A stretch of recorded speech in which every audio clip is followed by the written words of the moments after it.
ছাত্ৰ-ছাত্ৰীসকল এতিয়া page number 14 লৈ আহা এক্টিভিটি 7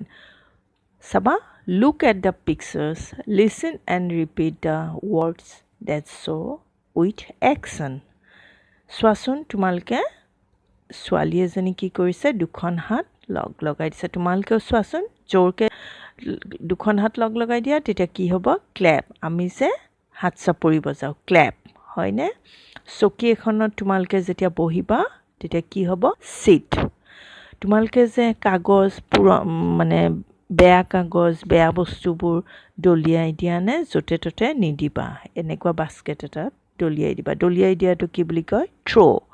তোমাৰ হাতৰ পৰা ধৰা পেনটো পৰিল পেন্সিলডাল পৰিল হেতু কি হ'ব ড্ৰপ আৰু কৈছো ক্লেপ সিট থ্ৰো ড্ৰপ আৰু এবাৰ কৈছো ক্লেপ সিট থ্ৰো ড্ৰপ এটা নেক্সট activity 8 লৈ আহো আমি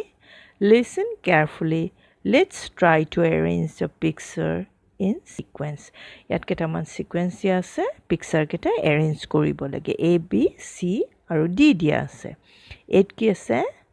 an ant went to a river হেতু সোৱা মই দি দিছো a কত হ'ব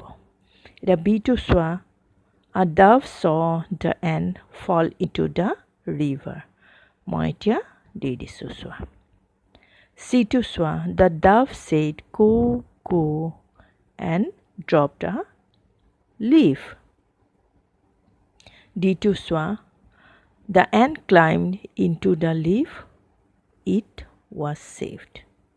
whole তোমালকে ধুনিয়াকে লিখি লবা আৰু তাৰ তলত সোa তোমালকে নিজৰ ওয়াৰ্ডত কি কৰিবা এইটো গল্পটো কবাচোন মাহতক শুনাবাচোন গল্পটো তে এতিয়া আমি পেজ নাম্বাৰ 15 activity 9 আহিছো দে let's listen to the sound of animals তোমালকে তো animals বোৰে কেনেকে সাউন্ড কৰে নিশ্চয় জানা ন এতিয়া সোৱা কো কো says the dove কো কো কোনে কৰে dove কৰে মো মো says the cow কোনে কৰে কাউৱে কৰে whoa whoa says the dog mew mew says the cat